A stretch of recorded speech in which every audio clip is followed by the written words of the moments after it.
everyone, and welcome back to the Reading Corner. I'm your host, Renee, and I am here for you every Wednesday reading stories from the public domain. We are currently reading The Daughter of Time by Josephine Tey, and without further ado, let's get into it. Chapter 3. "Can't you find something more cheerful to look at than that thing?"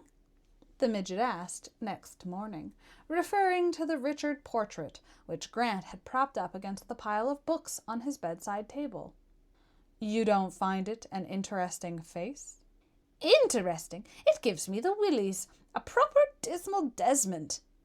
According to the history books, he was a man of great ability. So was Bluebeard. And considerable popularity, it would seem. So was Bluebeard. A very fine soldier, too, Grant said wickedly, and waited. "No Bluebird offers?" "What do you want to look at that face for? Who is he, anyway?" "Richard III." "Oh, well, I ask you!" "You mean that's what you expected him to look like?" "Exactly." "Why?" "A murdering brute, wasn't he?" "You seem to know your history."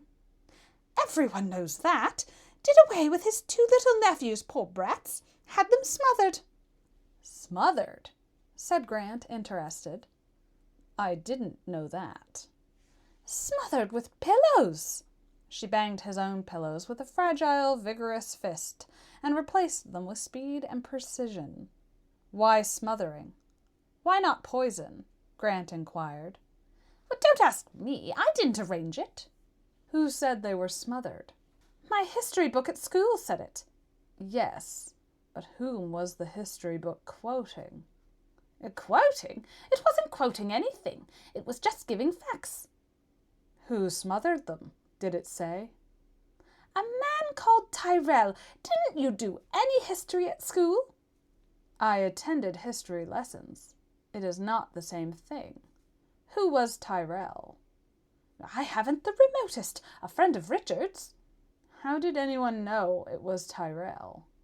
"He confessed." "Confessed?" "After he had been found guilty, of course, before he was hanged." "You mean that this Tyrrell was actually hanged for the murder of the 2 princes?" "Yes, of course. Shall I take that dreary face away and put something gayer? There were quite a lot of nice faces in that bundle Miss Hallard brought you yesterday." "I'm not interested in nice faces. I'm interested only in dreary ones, in murdering brutes, who are men of great ability." "Well, there's no accounting for tastes," said the midget inevitably. "And I don't have to look at it, thank goodness. But in my humble estimation, it's enough to prevent bones knitting. So help me it is." "Well, if my fracture doesn't mend, you can put it down to Richard III's account. Another little item on that account won't be noticed, it seems to me."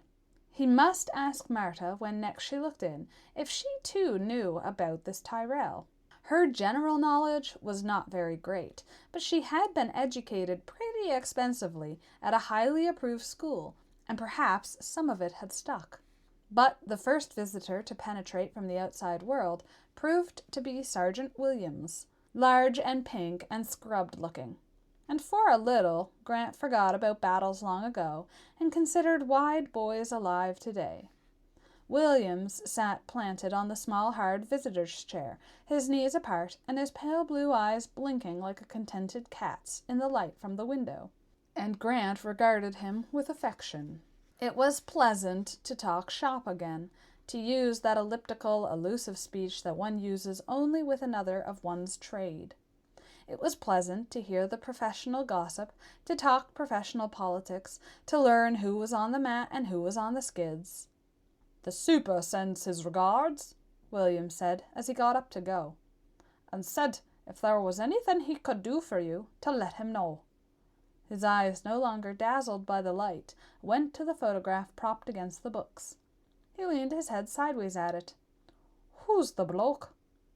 Grant was just about to tell him when it occurred to him that here was a fellow policeman, a man as used professionally to faces as he was himself. someone to whom faces were of daily importance. Portrait of a man by an unknown 15th century painter, he said. What do you make of it? I don't know the first thing about painting. I didn't mean that. I meant, what do you make of the subject? Oh, I see. Williams bent forward and drew his bland brows into a travesty of concentration. How d'you mean, make of it? Well, where would you place him? In the dock or on the bench? Williams considered for a moment and then said with confidence, Oh, on the bench. You would? Certainly. Why, wouldn't you? Yes, but the odd thing is that we're both wrong. He belongs in the dock. You surprise me, Williams said, peering again. Do you know who he was, then? Yes. Richard III. Williams whistled. So that's who it is it? Well, well, the prince is in the tower and all that. The original wicked uncle, I suppose. Once you know, you can see it. But offhand it wouldn't occur to you. I mean that he was a crook. He's the spit of old Halsbury, come to think of it, and if Halsbury had a fault at all, it was that he was too soft with the blighters in the dock. He used to lean over backwards to give them the benefit of his summing up. Do you know how the princes were murdered? I don't know a thing about Richard III, except that his mother was 2 years conceiving him. What? Where did you get that tale? In my school history, I suppose.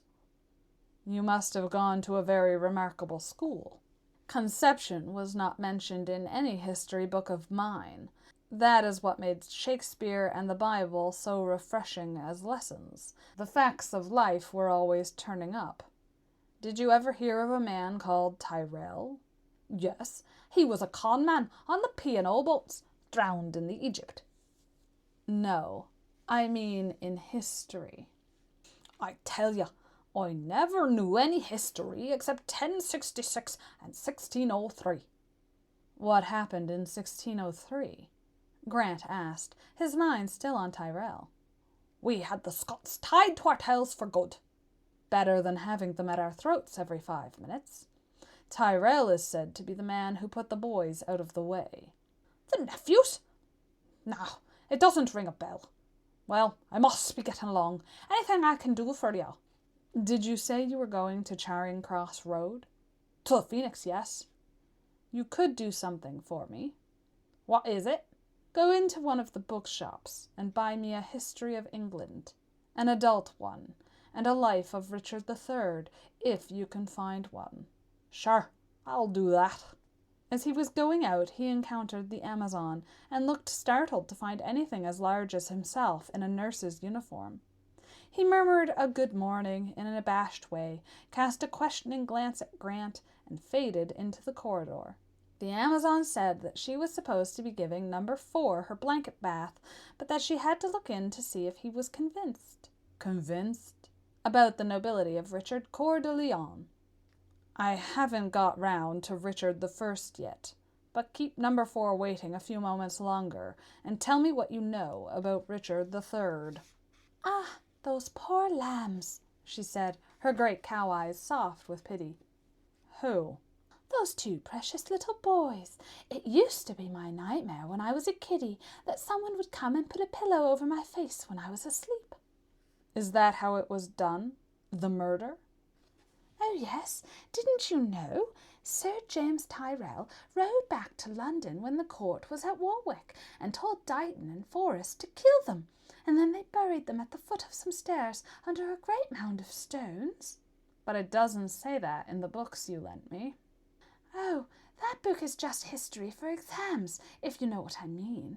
You don't get really interesting history in SWAT books like that. And where did you get the juicy gossip about Tyrrell, may one ask? It isn't gossip, she said, hurt. You'll find it in Sir Thomas More's history of his time, and you can't find a more respected or trustworthy person in the whole of history than Sir Thomas More now, can you? No. It would be bad manners to contradict Sir Thomas.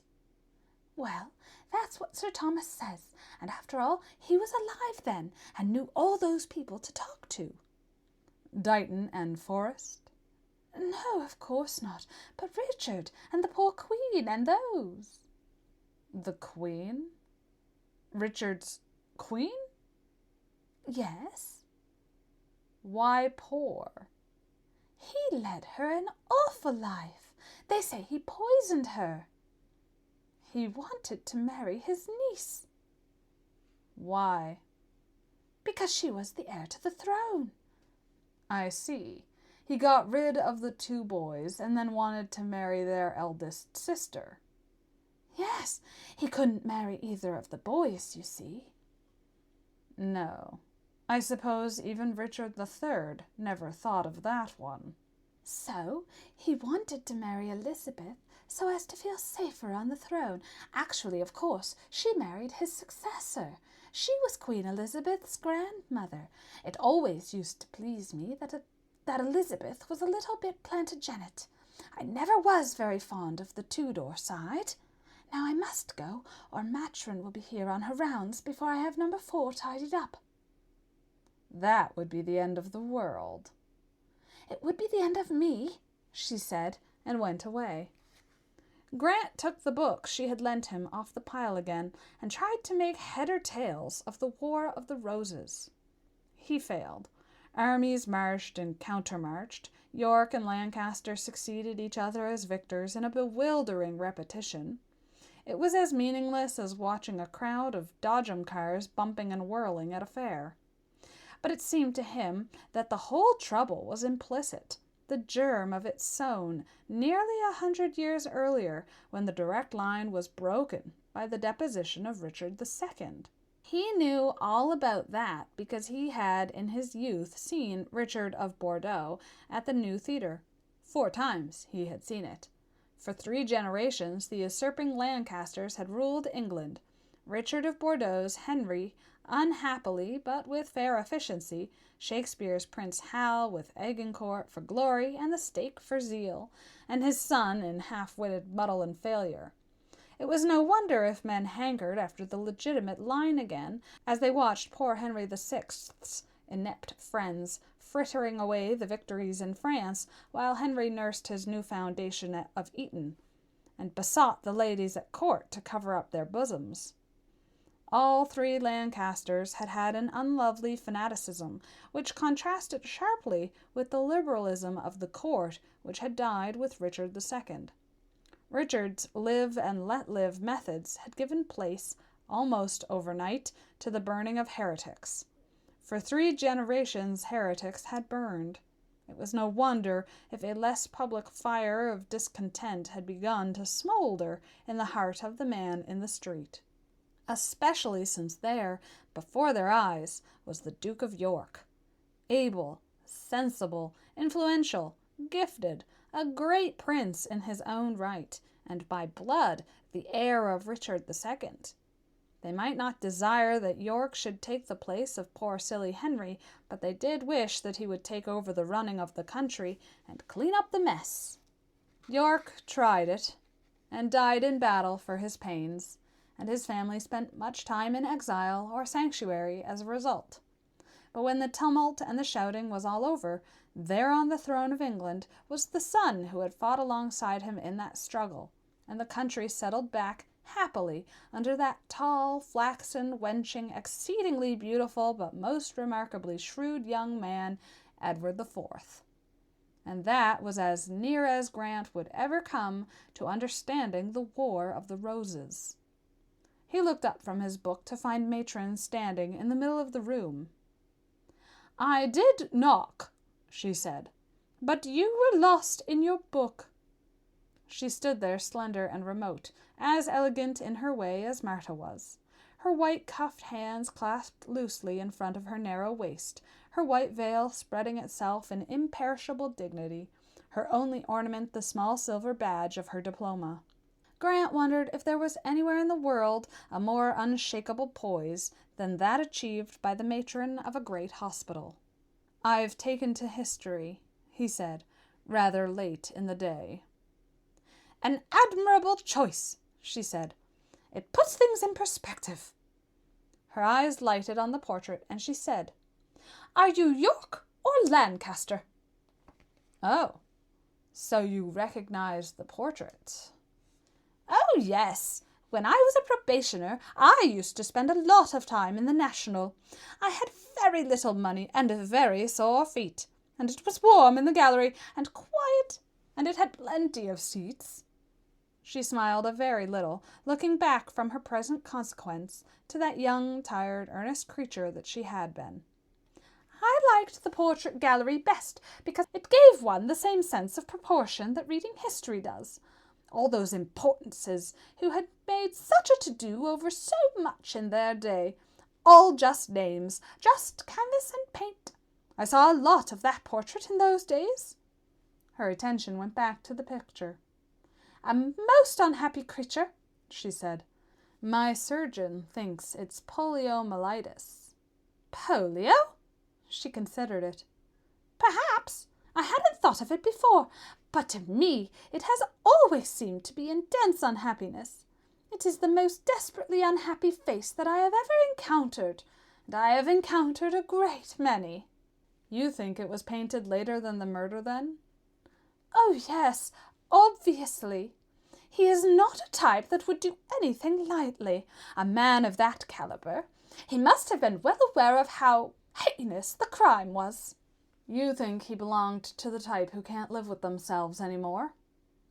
"What a good description! Yes, the kind who want something badly and then discover that the price they have paid for it is too high." "So you don't think he was an out-and-out villain?" "No, oh no, villains don't suffer, and that face is full of the most dreadful pain." They considered the portrait in silence for a moment or two. "It must have seemed like retribution, you know, losing his only boy so soon after, and his wife's death, being stripped of his own personal world in so short a time. It must have seemed like divine justice." "Would he care about his wife?" "She was his cousin, and they had known each other from childhood, so whether he loved her or not, she must have been a companion for him. When you sit on a throne, I suspect that companionship is a rare blessing. Now I must go and see how my hospital is getting on. I have not even asked the question that I came to ask, which was how you felt this morning. But it is a very healthy sign that you have interest to spare for a man dead these 400 years. She had not moved from the position in which he had first caught sight of her.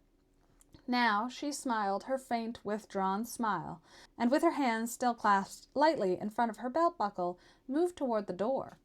She had a transcendental repose, like a nun, like a queen. Chapter 4.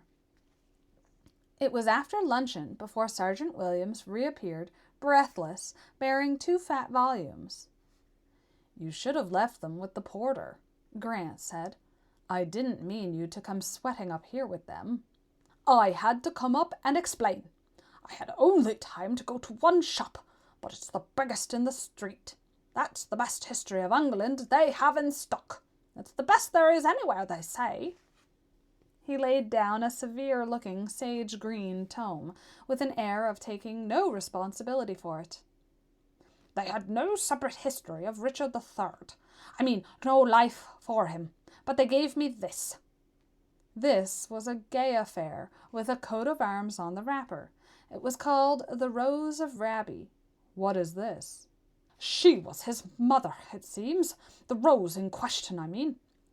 I can't wait. I'm due at the yard in 5 minutes from now, and the super will flay me alive if I'm late. Sorry I couldn't do better. I'll look in again, first time I'm passing, and if these are no good, I'll see what else I can get." Grant was grateful, and said so. To the sound of William's brisk departing footsteps, he began his inspection of the best history of England there is. It turned out to be what is known as a constitutional history, a sober compilation lightened with improving illustrations. An illumination from the literal polster decorated the husbandry of the 14th century, and a contemporary map of London bisected the Great Fire. Kings and queens were mentioned only incidentally. Tanner's constitutional history was concerned only with social progress and political evolution, with the Black Death and the invention of printing and the use of gunpowder, and the formation of the trade guilds, and so forth. But here and there Mr. Tanner was forced, by a horrid germaneness, to mention a king or his relations. And one such germaneness occurred in connection with the invention of printing. A man called Caxton came out of the Weald of Kent as draper's apprentice to a future Lord Mayor of London, and then went to Bruges with the 20 merks his master left him in his will. And when, in the dreary autumn rain of the Low Countries, 2 young refugees from England fetched up on those low shores, in very low water, it was the successful merchant from the Weald of Kent who gave them succour.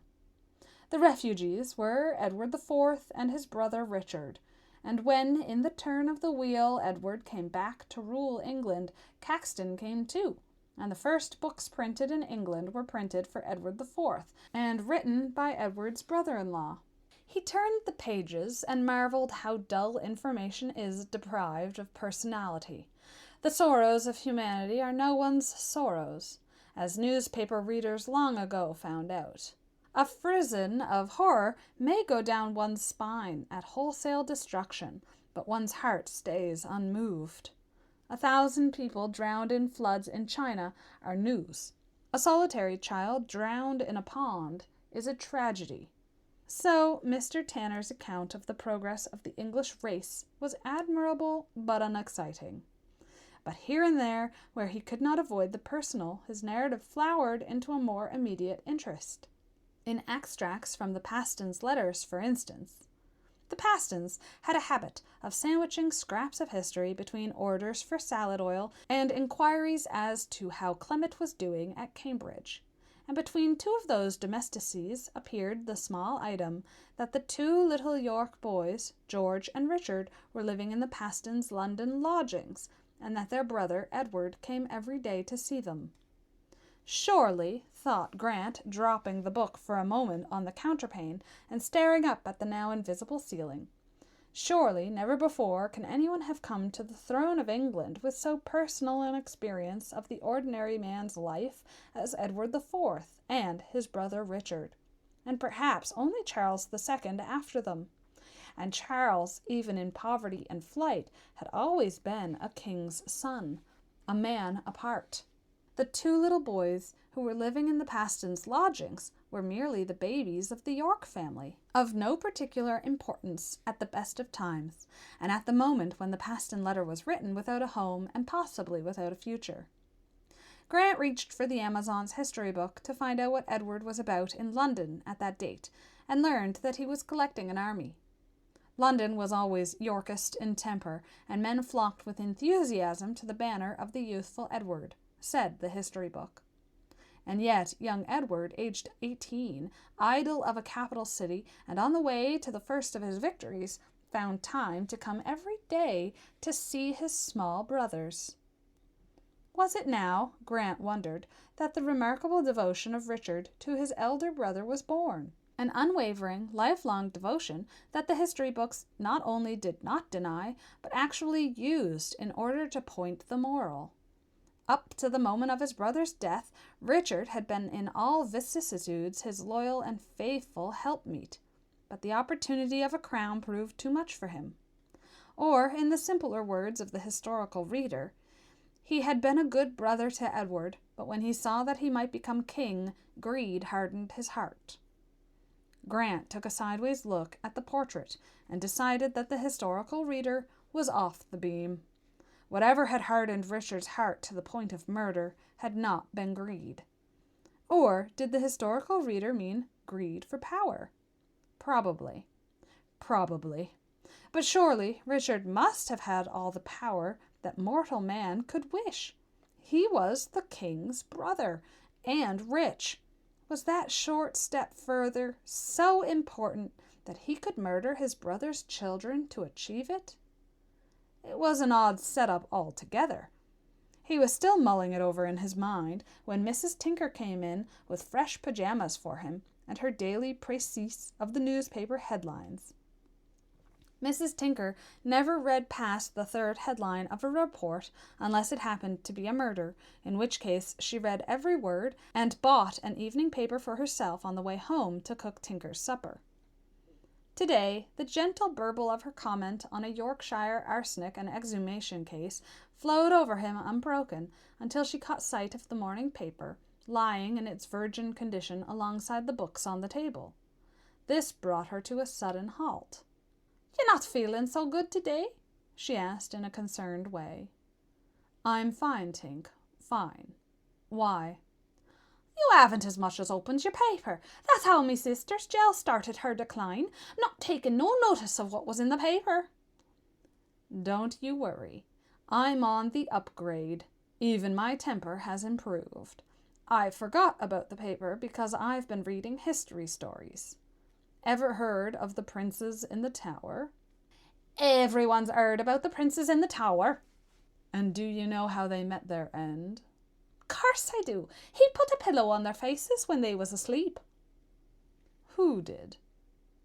"Their wicked uncle, Richard III. You didn't ought to be thinking of things like that when you're poorly. You ought to be reading something nice and cheerful." "Are you in a hurry to get home, Tink? Or could you go round by St. Martin's Lane for me?" "No, I've plenty of time. Is it Miss Hallard? She won't be at the theatre till 6 about." "No, I know. But you might leave a note for her, and she'll get it when she comes in." He reached for his scribbling pad and pencil and wrote, "For the love of Mike, find me a copy of Thomas More's History of Richard III." He tore off the page, folded it, and scribbled Marta's name on it. "You can give it to old Saxton at the stage door. He'll see that she gets it." "If I can get near the stage door, what with the stools for the queue," Mrs. Tinker said, in a comment rather than in truth. "That thing's going to run forever." She put the folded paper carefully away in the cheap pseudo-leather handbag with the shabby edges that was as much a part of her as her hat. Grant had, Christmas by Christmas, had provided her with a new bag, each of them a work of art in the best tradition of English leatherworking, an article so admirable in design and so perfect in execution that Marta Hallard might have carried it to luncheon at the Blog. But that was the last he had ever seen of any of them. Since Mrs. Tinker regarded a pawn shop as 1 degree more disgraceful than prison, he absolved her from any suspicion of cashing in on her presence. He deduced that the handbags were safely laid away in a drawer somewhere, still wrapped up in the original tissue paper. Perhaps she took them out to show people sometimes perhaps just to gloat over, or perhaps the knowledge that they were there enriched her, as the knowledge of something put by for my funeral might enrich another. Next Christmas he was going to open this shabby sack of hers, this perennial sachet à tout faire, and put something in the money compartment. She would fritter it away, of course, in small unimportances, so that in the end she would not know what she had done with it. But perhaps a series of small satisfactions, scattered like sequins over the texture of everyday life, was of greater worth than the academic satisfaction of owning a collection of fine objects at the back of a drawer. When she had gone creaking away in a shoes and corset concerto, he went back to Mr. Tanner and tried to improve his mind by acquiring some of Mr. Tanner's interest in the human race. But he found it an effort. Neither by nature nor by profession was he interested in mankind in the large. His bias, native and acquired, was toward the personal. He waded through Mr. Tanner's statistics and longed for a king in an oak tree, or a broom tied to a masthead, or a Highlander hanging on to a trooper's stirrup in a charge. But at least he had the satisfaction of learning that the Englishman of the 15th century drank water only as a penance. The English labourer of Richard III's day was, it seemed, the admiration of the continent. Mr. Tanner quoted a contemporary writing in France. "The King of France will allow no one to use salt but what is bought of himself at his own arbitrary price. The troops pay for nothing and treat the people barbarously if they are not satisfied. All growers of vines must give a fourth to the king. All the towns must pay the king great yearly sums for his men-at-arms. The peasants live in great hardship and misery. They wear no woolen. Their clothing consists of little short jerkins of sackcloth, no trowse but from the knees up, and legs exposed and naked. The women all go barefoot. The people eat no meat, except the fat of bacon in their soup. Nor are the gentry much better off.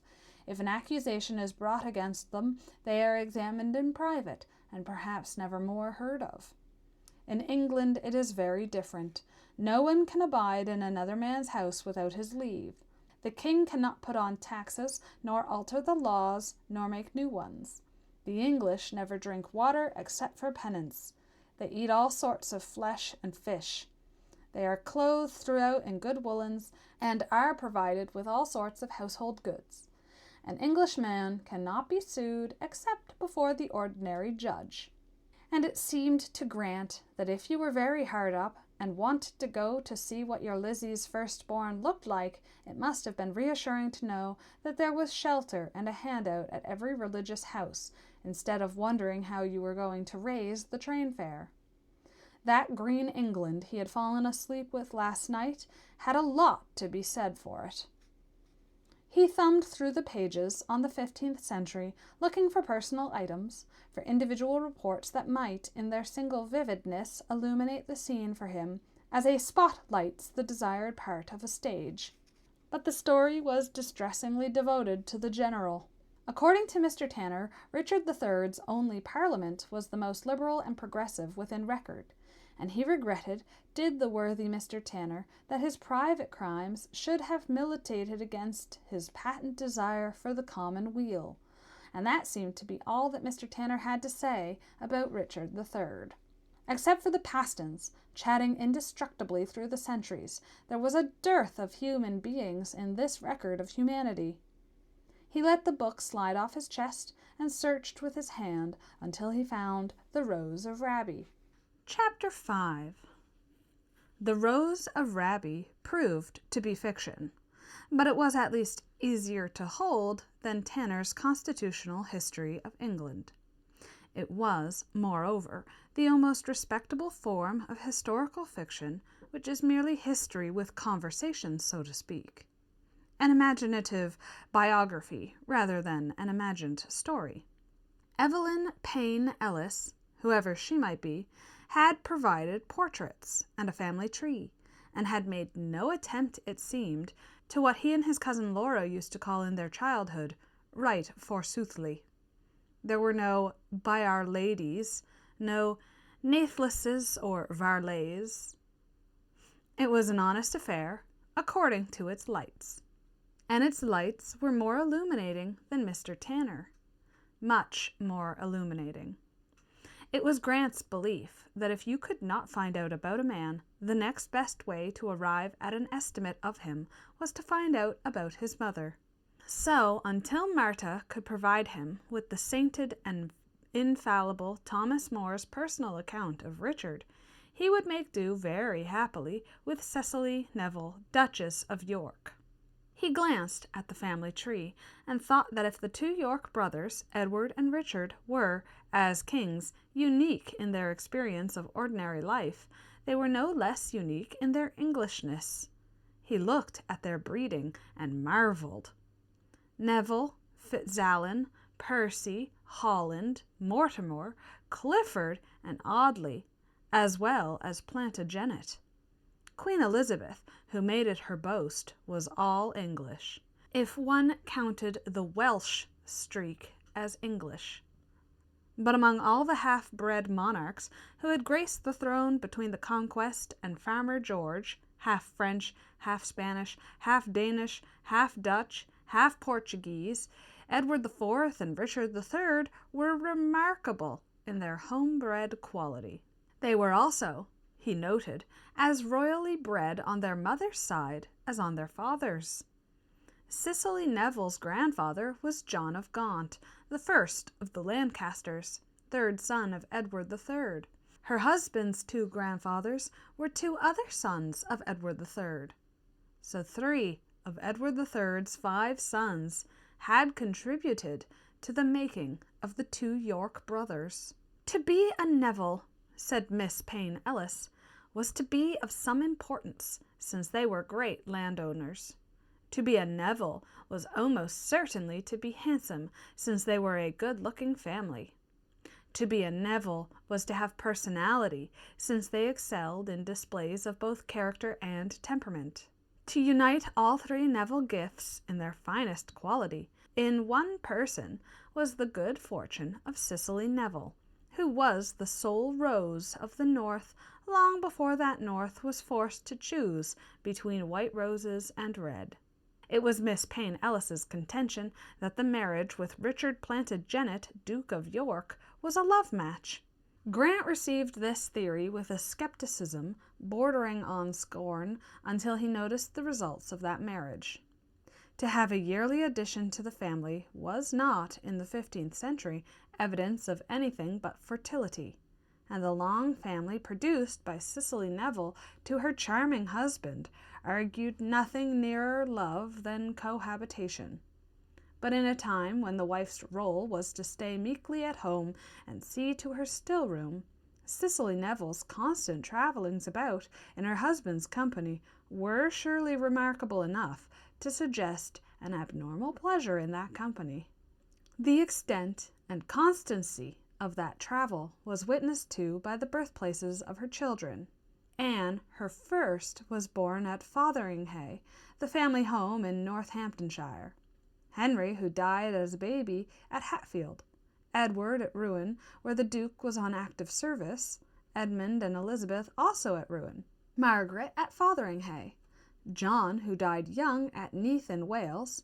George in Dublin. And could it be, wondered Grant, that accounted for the almost Irish perverseness in the ineffable George? Richard at Fotheringhay. Cicely Neville had not sat at home in Northamptonshire waiting for her lord and master to visit her when it seemed good to him. She had accompanied him about the world of their inhabiting. There was strong presumption in favor of Miss Payne Ellis's theory. At the very canniest reckoning, it was patently a very successful marriage, which perhaps accounted for the family devotion of those daily visits of Edward to his small brothers in the Pastons' lodgings. The York family, even before its tribulations, was a united one. This was borne out unexpectedly when, spurting the pages from under his thumb, he came on a letter. It was a letter from the two elder boys, Edward and Edmund, to their father. The boys were at Ludlow Castle, undergoing their education, and on a Saturday in Easter week, taking advantage of a courier who was going back, they burst out in loud complaint of their tutor and his odiousness, and begged their father to listen to the tale of the courier, William Smith, who was fully charged with the details of their oppression. This SOS was introduced and ended in respectful patting, the formality of which was a little marred by their pointing out that it was nice of him to send the clothes, but that he had forgotten their breviary. The conscientious Miss Payne Ellis had given the reference for this letter, one of the Cotton manuscripts, it appeared, and he thumbed more slowly in search of more. Factual evidence was a policeman's meat. He could not find any, but he came on a family tableau, which held him for a moment. The Duchess moved into the thin, sharp sunlight of a London December morning and stood on the steps to watch them go.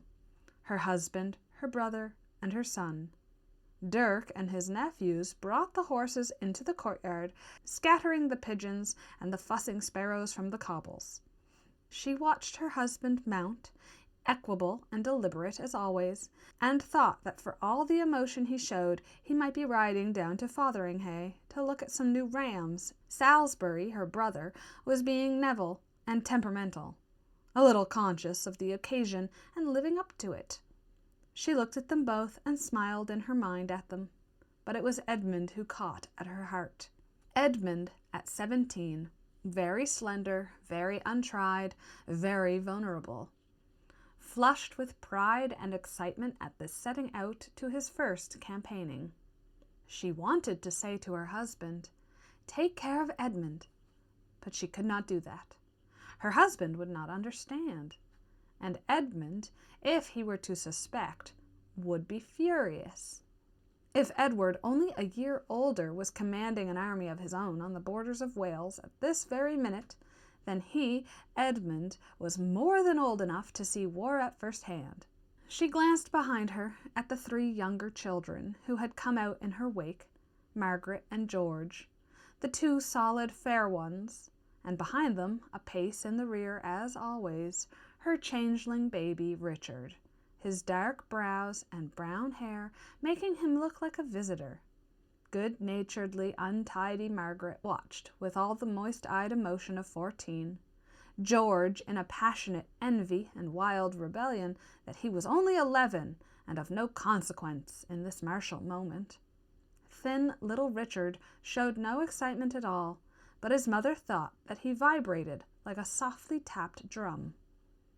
The 3 horses moved out of the courtyard in a clatter of slipping hoofs and jingling accoutrements to join the servants waiting for them in the roadway, and the children called and danced and waved them out of the gate. And Cicely, who in her time had seen so many men and so many of her family go off to war, went back to the house with an unaccustomed weight at her bosom. Which of them, said the voice in her unwilling mind, which of them was it who was not coming back? Her imagination did not compass anything so horrible as the fact that none of them was coming back again, that she would never see any one of them again, that before the year was ended, her husband's severed head, crowned for insult with a paper crown, would be nailed above the Micklegate bar in York, and the heads of her brother and her son on the 2 other gates. Well, that might be fiction, but it was an illuminating glimpse of Richard, the dark one in a blonde family, the one who looked like a visitor, the changeling.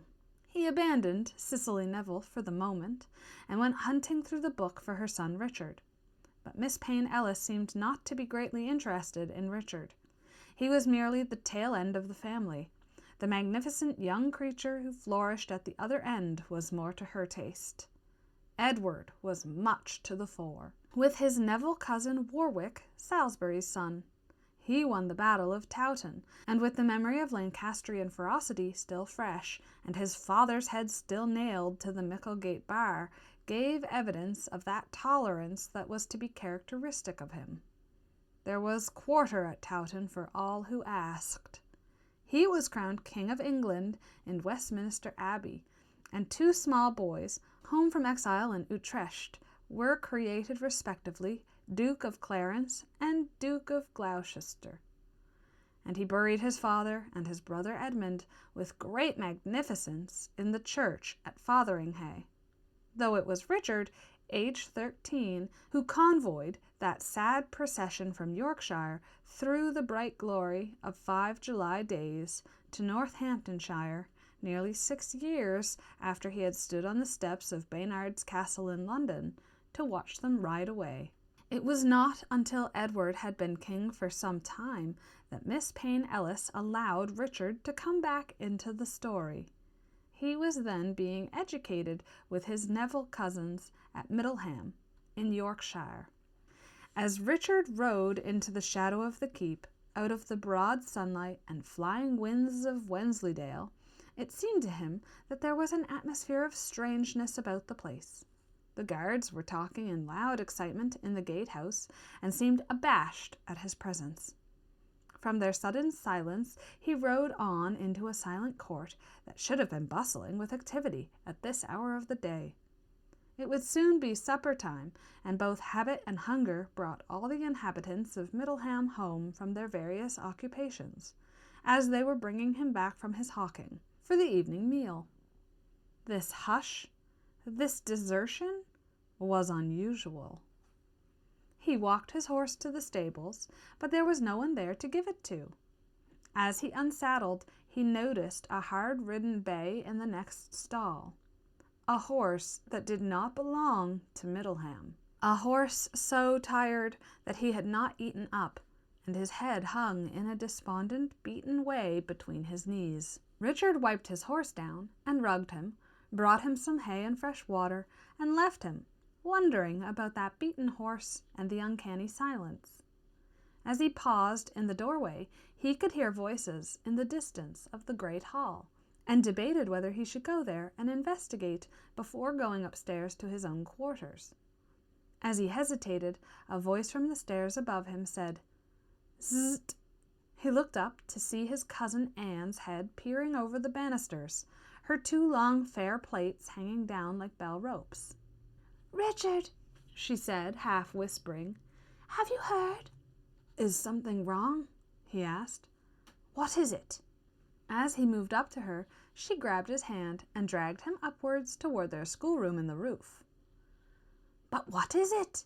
he asked, leaning back in protest against her urgency. "What has happened? Is it something so awful that you can't tell me here?" She swept him into the schoolroom and shut the door. "It's Edward." "Edward? Is he ill?" "No, scandal." "Oh," said Richard, relieved. Scandal and Edward were never far apart. "What is it? Has he a new mistress?" "Much worse than that. Oh, much, much worse. He's married." "Married?" said Richard, so unbelieving that he sounded calm. "He can't be." "But he is. The news came from London an hour ago."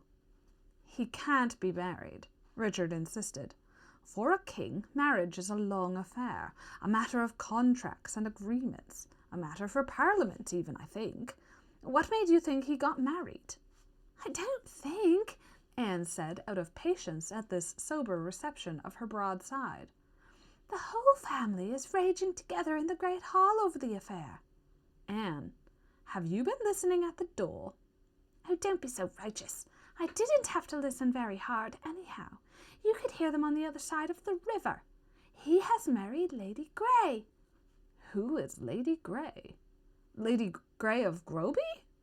"Yes." "But he can't. She has 2 children, and she is quite old." "She's 5 years older than Edward, and she is wonderfully beautiful, so I overhear." "When did this happen?" "They've been married for 5 months. They got married in secret down in Northamptonshire." "But I thought he was going to marry the King of France's sister." "So," said Anne in a tone full of meaning, "did my father." Yes, it makes things very awkward for him, doesn't it, after all the negotiating?" "According to the messenger from London, he is throwing fits. It isn't only the making him look like a fool. It seems she has cohorts of relations, and he hates every one of them." Edward must be possessed. In Richard's hero-worshipping eyes, everything Edward did had always been right. This folly, this undeniable, this inexcusable folly, could only come from possession. "It will break my mother's heart," he said. He thought of his mother's courage when his father and Edmund had been killed, and the Lancastrian army was almost at the gates of London. She had not wept, nor wrapped herself in protective veils of self-pity. She had arranged that he and George should go to Utrecht, as if she were arranging for them to go away to school. They might never see each other again, but she had busied herself about warm clothes for their winter voyage across the Channel with a calm and dry-eyed practicality. How would she bear this further blow, this destructive folly, this shattering foolishness? "Yes," said Anne, softening. "Poor Aunt Cicely. It is monstrous of Edward to hurt everyone so. Monstrous." But Edward was still infallible. If Edward had done wrong, it was because he was ill, or possessed, or bewitched. Edward still had Richard's allegiance, his heart-whole and worshipping allegiance. Nor, in after years, was that allegiance, an adult allegiance of recognition and acceptance, ever less than heart-whole. And then the story went on to Cicely Neville's tribulation, and her efforts to bring some kind of order into the relations between her son Edward, half pleased, half ashamed, and her nephew Warwick, wholly furious. There was also a long description of that indestructibly virtuous beauty with the famous gilt hair who had succeeded where more complacent beauties had failed, and of her enthroning at Reading Abbey, led to the throne by a silently protesting Warwick who could not but note the large array of Woodvilles come to see their sister Elizabeth acknowledged Queen of England. The next time Richard turned up in the tale, he was setting out from Lynn without a penny in his pocket, in a Dutch vessel that happened to be in the harbour when it was needed. Along with him was his brother Edward, Edward's friend Lord Hastings, and a few followers. None of them had anything except what they stood up in, and after some argument, the ship's captain agreed to accept Edward's fur-lined cape as fare. Warwick had finally decided that the Woodville clan was more than he could stomach. He had helped to put his cousin Edward on the throne of England. He could just as easily unseat him. For the achievement of this, he had the help of the whole Neville brood, and incredibly, the active assistance of the ineffable George, who had decided that falling heir to half the lands of Montague, Neville, and Beauchamp by marrying Warwick's other daughter Isabel was a better bet than being loyal to his brother Edward. In 11 days, Warwick was master of a surprised England, and Edward and Richard were squelching through the October mud between Alkmaar and The Hague. From then on, Richard was always in the background of the story, through that dreary winter in Bruges, staying with Margaret in Burgundy, for that kind, moist-eyed Margaret who had stood on the steps of Baynard's castle with himself and George to watch their father ride away was now the very new Duchess of Burgundy. Margaret, kind Margaret, was saddened and dismayed, as many people in future were to be saddened and dismayed by George's inexplicable conduct, and set herself to missionary work what time she got together funds for her 2 more admirable brothers. Not even Miss Payne Ellis's interest in the magnificent Edward allowed her to conceal that the real work of outfitting the ships hired with Margaret's money was done by Richard, a Richard not yet 18. And when Edward, with an absurd handful of followers, found himself once more camped in an English meadow, facing George with an army, it was Richard who went over to George's camp and talked the Margaret-weakened George into alliance again, and so left the road to London open to them. Not, Grant thought, that this last was any great achievement. George could obviously be talked into anything. He was the born missionnaire. And that is where we are going to leave it for today. Please hit the like, subscribe button, share me with all your friends, get me out there, and I'll be seeing you guys next time. Bye!